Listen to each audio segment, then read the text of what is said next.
Hello students and welcome to the education point. जैसा कि आप लोग पिछले कुछ दिनों से क्लास 10th के लिए एनसीईआरटी और कुछ अदर पब्लिकेशंस के मैथ्स लगातार इस चैनल पे पढ़ते आ रहे हैं, तो आज से हम आपको 10th क्लास की साइंस की क्लास भी प्रोवाइड कराने जा रहे हैं। साइंस में आपको 3 सब्जेक्ट्स पढ़ने होते हैं, जो होते हैं आपके फिजिक्स, केमिस्ट्री और बायोलॉजी।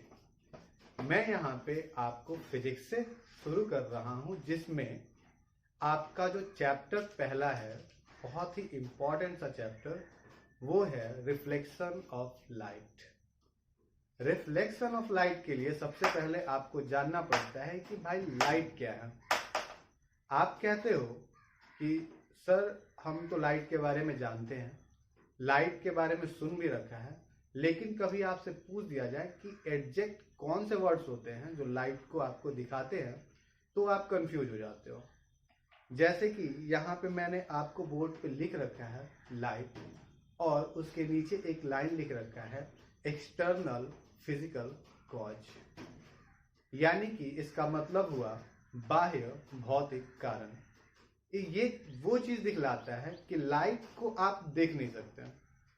तो बोलोगे सर लाइट को हम देख नहीं सकते, तो देखते क्या है? तो हम वेरियस टाइप्स के ऑब्जेक्ट्स देख पाते हैं, जिसमें आप हर फिजिकल चीज को देख पाते हो जो आपके आसपास मौजूद है, लेकिन आप उसको लाइट के माध्यम से देख पाते हो, न कि आप लाइट को देख पाते हो। जैसे कि आपके घर में टीवी है, फ्रिज है, घर है, आप हो, मैं हूं, आप सबको देख पाते हो, लेकिन किस कारण से देख पाते हो? तो वो एक कारण होता है लाइट। लाइट के बारे में शुरू से बहुत ही तरह की थ्योरी चली आ रही हैं, जिनमें लाइट को कभी कुछ माना गया है और लाइट को कभी कुछ माना गया है। आप अगर बात करते हो तो जब 19वीं शताब्दी से पहले की हम लोग बात करते हैं, तो उसमें देखोगे लाइट को हम वेव मानते हैं। वेव यानी कि तरंग। कुछ वैज्ञानिकों ने लाइट को तरंग माना है। जैसे कि अगर कैटेगरी करने की बात है, तो पहला कैटेगरी होता है वेव। लाइट को हम वेव या तरंग कहते हैं।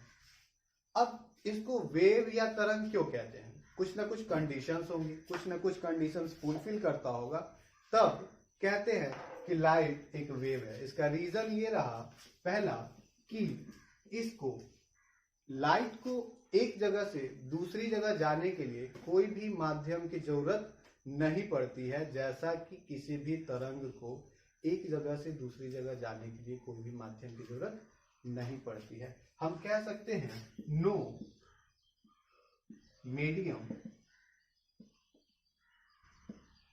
Requires to travel. ये प्रॉपर्टीज कहती है कि हम लाइट को वेव के तौर पे देख सकते हैं। दूसरी एक प्रॉपर्टी होती है डिफ्रैक्शन। तो बच्चों, डिफ्रैक्शन एक टर्म होता है जिसके बारे में आप पहली बार सुनोगे। ये डिफ्रैक्शन होता क्या है? तो डिफ्रैक्शन को हिंदी में कहते हैं विवर्तन। विवर्तन वो प्रोसेस होती है जिसमें कोई भी तरंग, कोई भी वेव अगर एक सीधी लाइन में जा रही हो और कोई छोटा सा ऑब्जेक्ट उस रास्ते में पड़ जाता है, तो वो तरंग अपना रास्ता थोड़ा सा मोड़ लेती है। उस मोड़ने को हम डिफ्रैक्शन या विवर्तन के तौर पे जानते हैं। जैसे कि आपने देखा होगा कि कभी कभी लाइट होती क्या है, चली आ रही है और थोड़ा सा कोई बीच में उसके कुछ ऑब्जेक्ट पड़ जाता है, जैसे कि मिरर पड़ जाता है। आप कभी कभी देखते होगे मिरर एक लेके लाइट के सामने खड़े हो जाते हो, तो लाइट आ तो रहा होता है, लेकिन फिर मिरर से टकरा कर थोड़ा सा छिटक भी जाता है। वो प्रोसेस आपको कहलाता है डिफ्रैक्शन।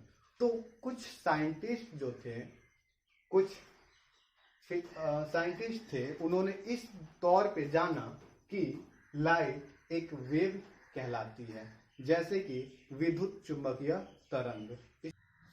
दूसरे तौर पे लाइट को आप पार्टिकल्स के तौर पे जान सकते हो। पार्टिकल्स यानी कि कण। आप कह सकते हो कि कुछ वैज्ञानिक कहते हैं कि नहीं, लाइट एक तरंग नहीं, एक पार्टिकल है, कण है। इसका रीजन क्या होना चाहिए कि हम इसको पार्टिकल्स क्यों मानेंगे? तो इसके बारे में कुछ सिद्धांत हैं, कुछ मत हैं कि ये आपका एनर्जी के तौर पे प्रवाहित होता है, बदलता है, ट्रांसफॉर्मेशन का ये काम करता है। जैसे कि आपने पढ़ा होगा पिछले क्लास में कि एनर्जी एक माध्यम से दूसरे माध्यम में जाते हुए बदलती है। आप एनर्जी के तौर पे देखते हो कि कभी आप फोटोग्राफ का यूज करते हो तो उसमें देखते हो लाइट एनर्जी जो होती है वो आपकी केमिकल एनर्जी में बदल जाती है। अगर आप एक बल्ब जलाते हो तो उसमें क्या होती है, इलेक्ट्रिक एनर्जी जो होती है वो आपकी लाइट एनर्जी में बदल जाती है। समझ पा रहे हो मेरी बात? यानी कि कुछ का मत था कि ये जो ट्रांसफॉर्मेशन का काम होता है वो तरंग में नहीं होता है, वो एनर्जी में होता है जिसमें पार्टिकल्स होते हैं। और इस मत को जोड़ देने के लिए आपके जब 19वीं शताब्दी में आइंस्टीन आए, जो एक जाने माने भौतिकवादविद थे, उन्होंने कहा, जब अपना दूसरा एक थ्योरी दिया जिसको मॉडर्न क्वांटम थ्योरी के नाम से जाना जाता है। इस थ्योरी में उन्होंने बताया कि लाइट छोटे छोटे कण, जिसे फोटॉन कहते हैं, जिनका कोई द्रव्यमान या मास नहीं होता है, लेकिन उनमें एनर्जी संरक्षित रहती है। वो एनर्जी को अपने भीतर समेटे रहते हैं। और इस बात से उन्होंने किया कि हम लाइट को ना ही सिर्फ तरंग कह सकते हैं और ना ही सिर्फ पार्टिकल, यानी कि उनका मॉडर्न क्वांटम थ्योरी इस बात को दिखाता है कि लाइट तरंग और कण एनर्जी दोनों है। इस बात से प्रमाणित होता है कि आप किसी भी चीज को सिंगल तौर पे नहीं देख सकते हो। आप लाइट को तरंग और पार्टिकल दोनों कह सकते हो। ठीक है, तो बात करते हैं कि इसकी स्पीड की। लाइट की स्पीड अभी तक जाने जाने वाली सबसे ज्यादा स्पीड है, जिसका वैल्यू है आपको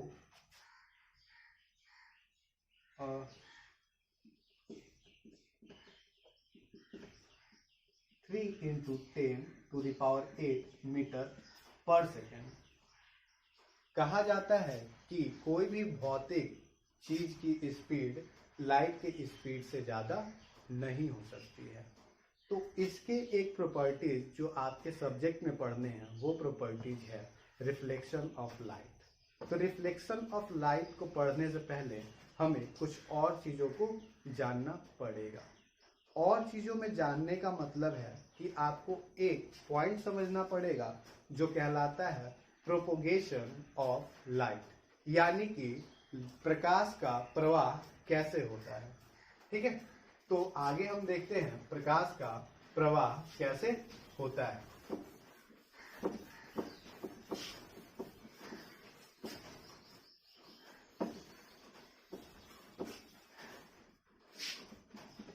प्रोपोगेशन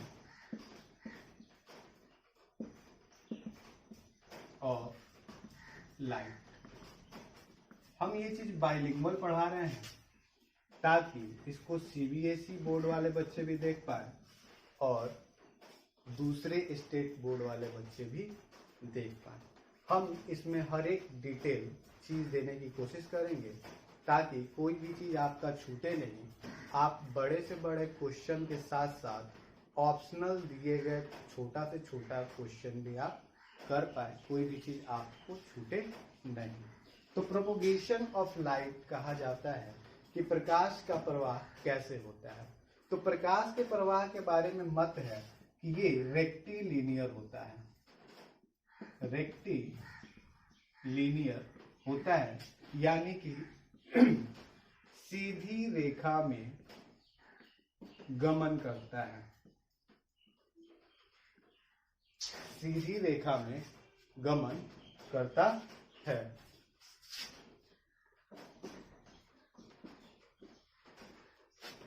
ठीक है, आप कह सकते हो कि कभी आपने लाइट को देखा होगा तो ये नहीं कि लाइट ऐसे आता है, ऐसे आता है, ऐसे आता है और तिरछे तिरछी होके जाता है।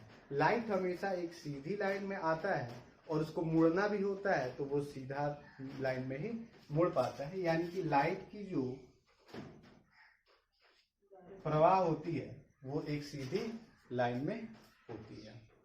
अब प्रोपगेशन ऑफ लाइट में सबसे पहले जाना जाता है, पहला चीज होता है रे। ये रे बच्चों क्या है? तो रे को किरण के नाम से भी जानते हैं। तो रे आपका होता है जब प्रकाश एक बिंदु से दूसरे बिंदु की ओर एक निश्चित दिशा में गमन करती है तो उस गमन के दिशा को किरण के नाम से जाना जाता है। यानी कि ये एक बिंदु है और इस बिंदु से अगर लाइट दूसरे बिंदु की ओर जा रही है तो ये जो लाइट दिखा रहा है वो आपको रे दिखा रहा है। ठीक है, दूसरी चीजें होती है कि रे कभी सिंगल आपको ज्यादातर नहीं दिखती हैं, ये चीजें आपको ग्रुप में दिखती हैं, एक साथ बहुत सारे रे दिखते हैं। जैसे कि सूरज से निकलने वाला प्रकाश जो होता है वो एक ग्रुप में आता है, एक ग्रुप में आता है तो उसको हम कहते हैं बीम ऑफ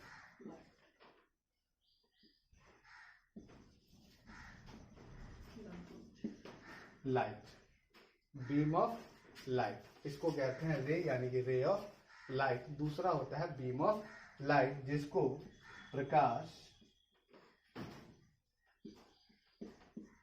पुंज के नाम से जाना जाता है।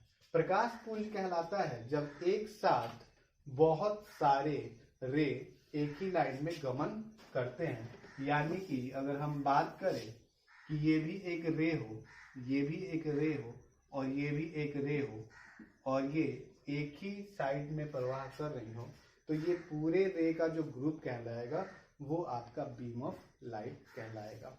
ठीक है, अब बीम ऑफ लाइट में भी 3 प्रकार के गमन होते हैं और वो 3 प्रकार का गमन कुछ ऐसे होता है जैसे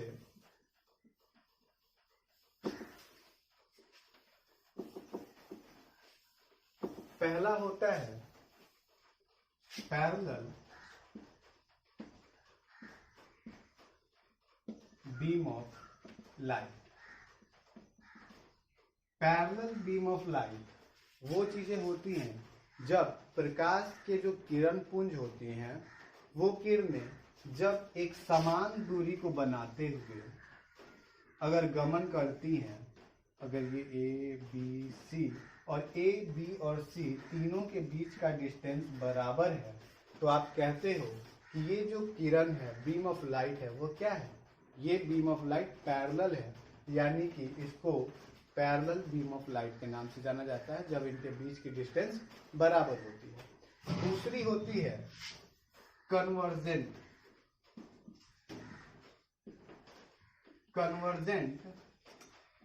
beam of light. Convergent beam of light के बारे में बात की जाए तो इसमें होता क्या है कि प्रकाश की जो किरणें होती हैं वो अलग अलग बिंदुओं से आती हैं लेकिन जाके एक ही बिंदु पे मिल जाती हैं। जैसे कि ए बी सी से आने वाली प्रकाश की किरणें एक पॉइंट डी पे जाके जब मिल जाती हूँ तो इसको कहते हैं कन्वर्जेंट बीम ऑफ लाइट। इसको इंग्लिश में हिंदी में कहा जाता है अभिसारी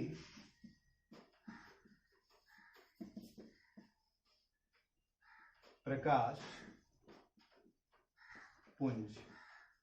ठीक है, जब अलग अलग पॉइंट से बीम्स ऑफ लाइट आए और जाके एक पॉइंट पे मिल जाए तो ये जो बीम कहलाता है वो कहलाता है कन्वर्जेंट बीम ऑफ लाइट। अब तीसरी टाइप की जो बीम ऑफ लाइट आती हैं वो आती हैं डाइवर्जेंट बीम ऑफ लाइट। यहाँ पे बीम ऑफ लाइट पहले से लिखा हुआ है, मैं इसी को डाइवर्जेंट बना देता हूं। और डाइवर्जेंट को कहते हैं हिंदी में अपसारी। यानी कि इस वर्ड से आप समझ सकते हैं कि जब एक पॉइंट से किसी एक पॉइंट से अलग अलग दिशाओं में बीम्स जाते हैं तो उसको आप कहते हैं डाइवर्जेंट बीम ऑफ लाइट, जिसमें एक पॉइंट है और इससे निकलने वाली बीम आपको अलग अलग दिशाओं में अलग अलग डायरेक्शंस में जा रही है। ठीक है, अब बात करते हैं हम आगे कि प्रकाश के, लाइट के सोर्स क्या होते हैं। ये तो हमने उसके गमन के बारे में बात कर दी, और दूसरी चीजें होती है लाइट की सोर्स क्या होती है। तो अगर सोर्सेज ऑफ लाइट के बारे में बात करें तो ये हमको दो टाइप की मिलती है। सोर्सेज ऑफ लाइट, पहली होती है